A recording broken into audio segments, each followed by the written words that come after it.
number 1, Donkey Kong, specifically the arcade version. This released on July 9th, 1981, and is the predecessor to both the Mario and Donkey Kong franchises. Compared to most initial entries in a video game series, this game stands out because it isn't really representative of what either the Mario or Donkey Kong series would eventually become. General iconography is used quite commonly, but in terms of plot or gameplay structure, the only series that ended up really following what this game established was the Mario vs. Donkey Kong series. This is not going to be the only version of this game I play, as we're going to start off in kind of a rut of solely Donkey Kong ports, all of varying levels of bad quality. Before I get into the actual gameplay, I do want to talk about promotional material outside of the game itself, which helps establish the setting.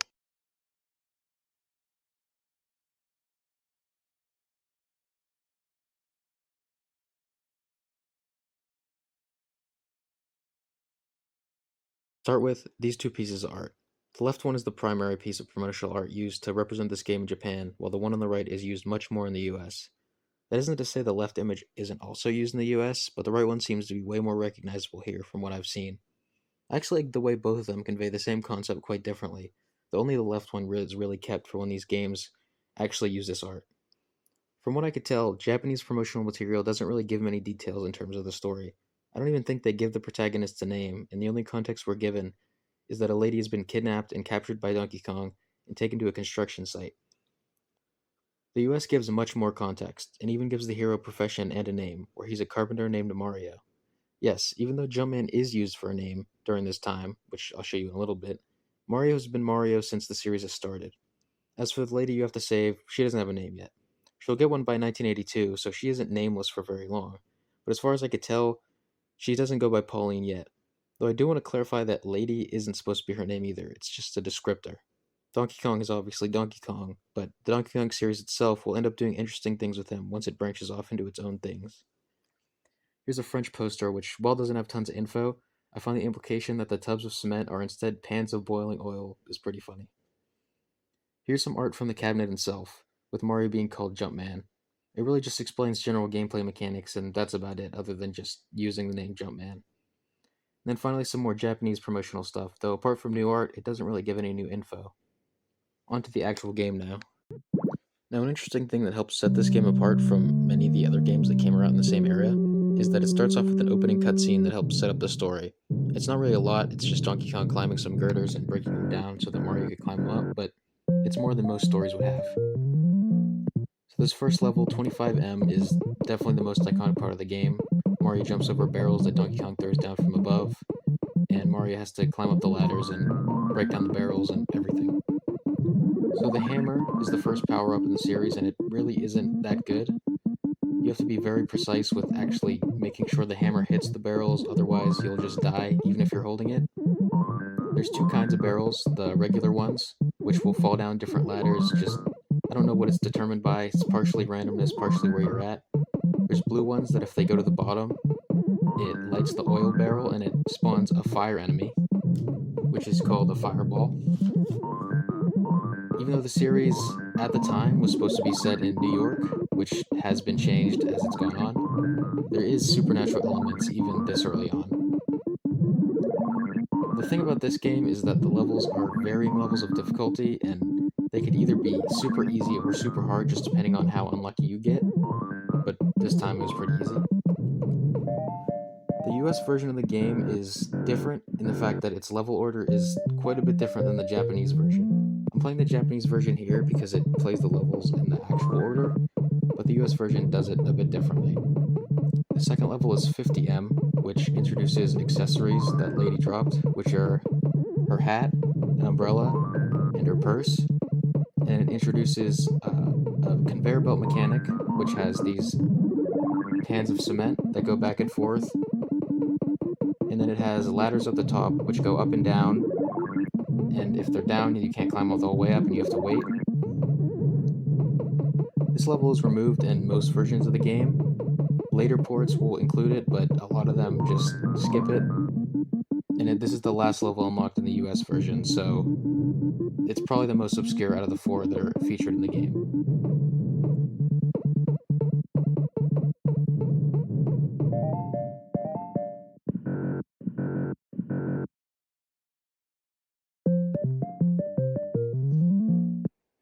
"75M" is this next one. It's probably the easiest one in the first couple of loops, but later loops it gets really terrible because of the jack that are up at the top. The hardest part about this level, I think, whenever you first play it, is dealing with the fall damage mechanic, which is really annoying. If you fall from too high and Mario lands on the ground, he'll just immediately die, and it doesn't really feel supernatural in a lot of ways. It's super easy to avoid if you know what you're doing, but the first time that you play, it might be a little hard to get a grasp on how far you could fall without dying. I decided that I'm going to collect all of the different accessories the first time around just because it feels like I should.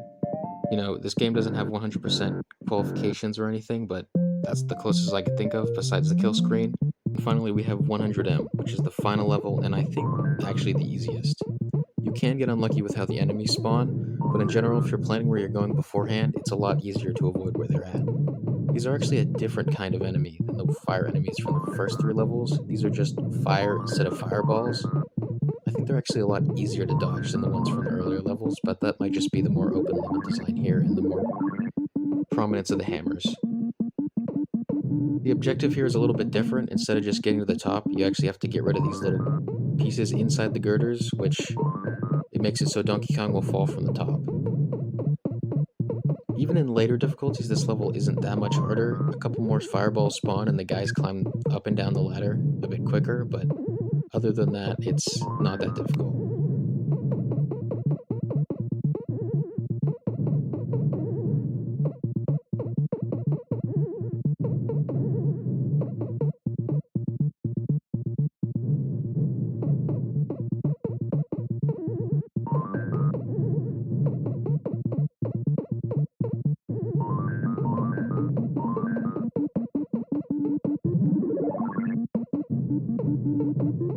Once you get rid of all the pieces inside of the girders, Donkey Kong falls from the top, which is actually once again pretty unique for a game of this era, and Mario reunites with the lady, which is the ending of the actual story of the game, though it will continuously loop until you reach the kill screen, which I'm not going to go for.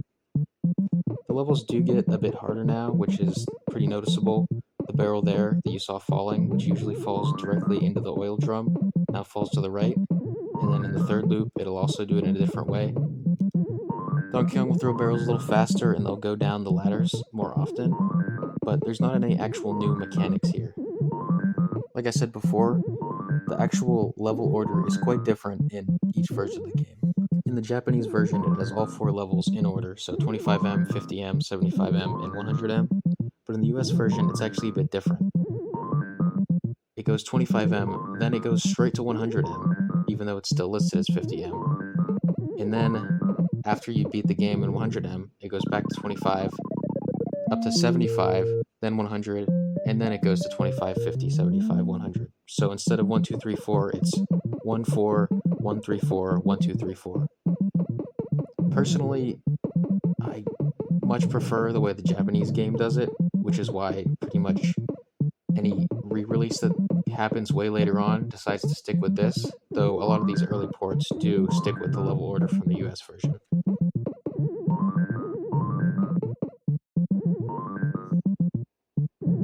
In a lot of these later loops, you kind of have to be stuck for a while jumping over these barrels because Donkey Kong throws them at such a pace that the only way to actually climb up the ladder is if he throws a barrel somewhere else. So as for the actual idea of these levels as parts of a construction site, this one makes the most sense. Obviously Donkey Kong wrecked this place and now he's using the barrels, which are probably containing different construction materials, down at you. The later ones don't really make sense to me. This one is a pie factory, well, a cement factory really, but I don't understand why there's conveyor belts that are pushing this cement inside of, like, in the middle of a construction site. There's an oil drum that destroys the cement, and I don't know.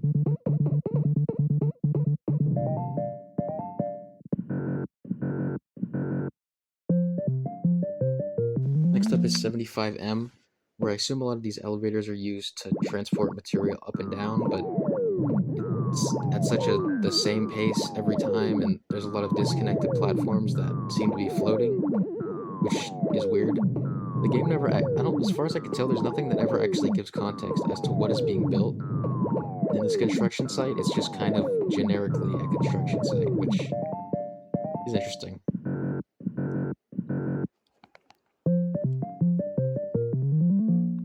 The top layer I don't really have any issues with. Obviously, this is just the top of the building, and Mario's dismantling the project, which probably would get him fired if he was working here. But I don't know why there's fire. There's sapient fire everywhere. The blue barrels, which I assume are supposed to be flaming barrels given the art, the US art. But I don't know why there's fire guys up here, nor do I know why they're different than the ones that are lower down. They just kind of spawn in here instead of coming from a barrel.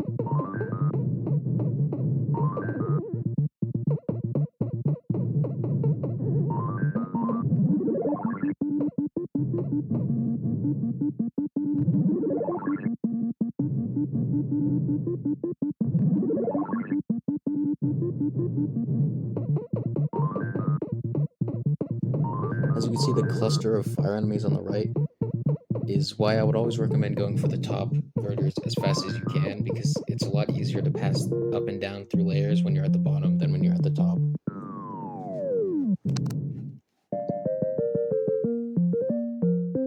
Now the third loop is where I'm going to end up dying, because the game gets a whole lot harder here, especially with the later 75M versions with the jacks at the top, which go so fast and have such a specific loop that you really need to know what you're doing to actually pass by and go up to the final level.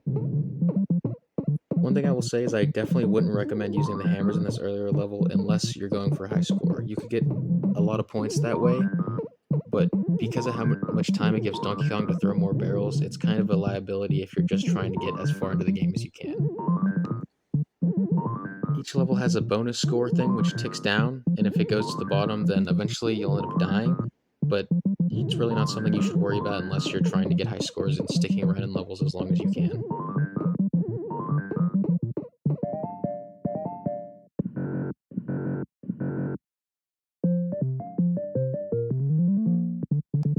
This would be the point that 50M is introduced in the US version, though there's nothing unique to say about it now in the Japanese version.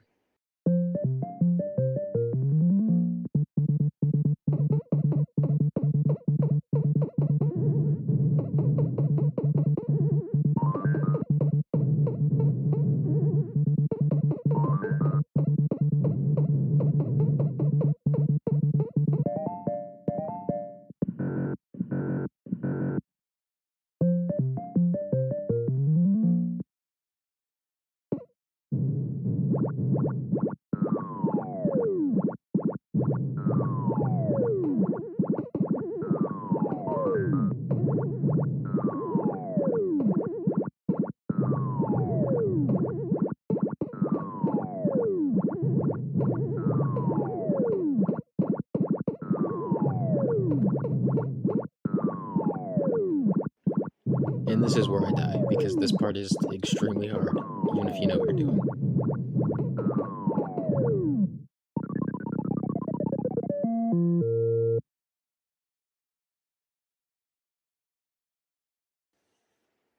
So since it's an arcade game, you get to put in your name, which of course I'm going to put in somebody else's name instead of mine.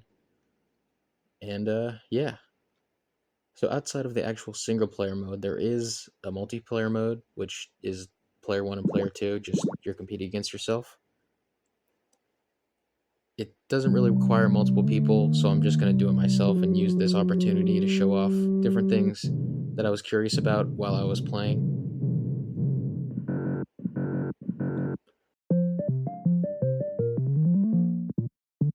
So first of all, you actually die whenever you jump up to this barrel over here. I assume that's for whenever there's fire on it, but it's just kind of weird whenever you're first playing. cutscenes play the same for both player 1 and player 2, even if you're at the same place.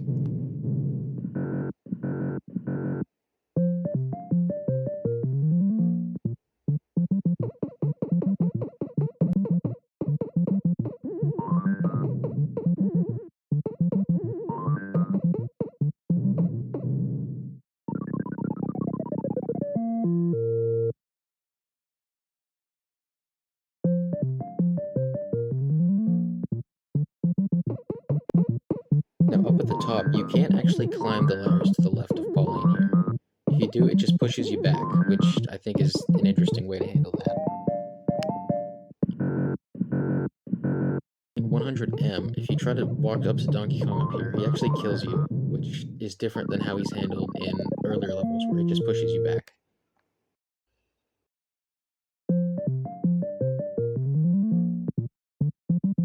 As I mentioned before, this game has fall damage, which is shown off here. There's tons of places where you could die like this, but it's very easy to accidentally fall off the side because of how Mario falls like an anchor. The screen that plays whenever you get a game over, and then if both players get a game over, then it just gives the high score to whoever got the higher score.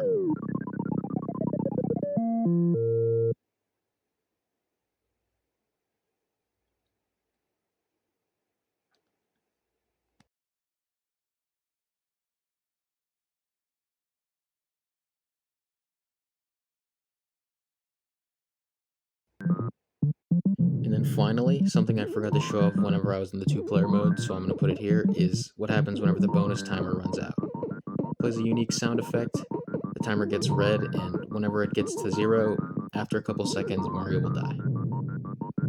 This actually is the end of this video, and don't worry, there's going to be a whole lot more Donkey Kong to go over. Apologize for my terrible talking skills, but hopefully it'll get better over time, so thanks for watching.